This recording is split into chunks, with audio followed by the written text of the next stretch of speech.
Aleyküm, hürmetlik dünyanın her qaysi yerlerinde yaşavatkan aziz Şarkı Türkistanlı qeyrindaşlar, aldı bilen hemminlarınki Kurban heytinlar mübarek olsun. Cenab-ı Allah en kısa vakt içinde aziz vatanımız Şarkı Türkistan'da hür ve erkillik içinde Kurban bayramı ötküzüşke nisip kılsın. Aziz qeyrindaşlar, hemmimizge ma'lum bo'lgandek, bu yıl 7. ayının 6. günü Şarkı Türkistanlıklar için tarihi bir gün oldu. Elbette 5.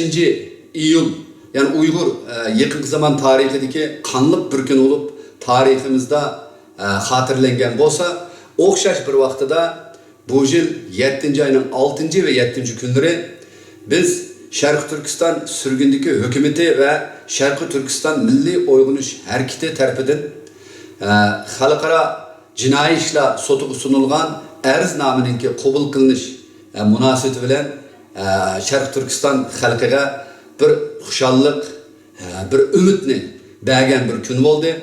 Biz bugün elbette Şarkı Türkistan Uyg'uriston mustaqillik hareketi bo'lishi bilan bir bayonot bermoqchi. Tövende huzurumlarga bu bayonotni sunamiz. Şarkı Türkistan Uyg'uriston mustaqillik hareketi teşkilatının bayonoti. Şarkı Türkistan Uyg'uriston mustaqillik hareketi teşkilatımız 2020 yılı 7. ayının 26. günü mutlak köp sondagi a'zolarimizning qatnashishi bilan to'r yig'ini echib Şarkı Türkistan sürgündeki hükümeti bilen Şarkı Türkistan Milli Oygunuş Hareketi Teşkilatı'nın Şarkı Türkistan'daki Uygur Katarlık zemin egisi bolgan yerlik halklarga ırkı kırgınçılık elip berişte halkırık rol oynagan tajavuzcu Xitay hükümetinin Xi Jinping ve Çin Cengo başlık 32 nefer rehberini halkara jinoiy ishlar sotuğa arz qilish to'g'risida maxsus bayonot e'lon qildi. Bayanatta mundaq deyildi. Şarkı Türkistan yani Uyg'uriston Mustaqillik Hareketi Teşkilatımız chet ellerde bulupmu garip ellerinde faaliyet elip beriyotgan 13 teşkilatının qo'shilishi bilan kurulgan mustaqillik dava sepidiki en çoğun vekil karakterlik teşkilat buluş süptümüz bilen şunu tentenlik halda jakalaymiz ki Şarkı Türkistan sürgündeki hükümeti bilen Şarkı Türkistan Milli Oygunuş Hareketi Teşkilatı'nın 32 nefer tajavuzcu Xitay rehberini halkara jinoiy ishlar sotuğa arz qilish arznamasini muvaffaqiyatli halda sunganligidan hem sotning bu arznamani qabul qilganligidan intayin xursand bo'ldik.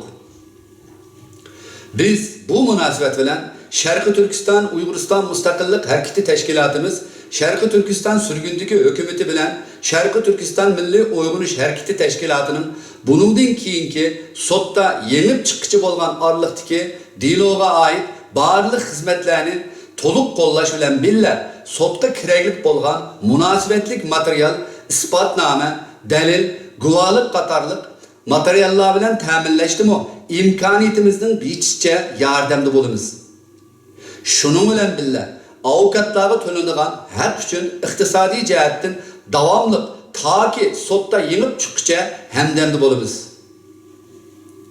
Vatanimizning mustaqilligini asli keltirish davası tariximizdagi bo'libmi yaqinki 71 yillik mustaqillik dava tariximizdagi tajovuzchi Xitoy rahbarlarini xalqaro jinoiy ishlar sotiga tortishdan iborat bu alemşumul neticeni vücut çıkargan Şarkı Türkistan sürgündeki hükümeti bilen Şarkı Türkistan Milli Oygunuş Hareketi Teşkilatı'na Çin kalbimizden rahmet eytimiz. Hürmet bilen Şarkı Türkistan Uyg'uriston Mustaqillik Hareketi Teşkilatı'nın reisi çıkansıdır. 2020 yılı 7. ayının 30. günü.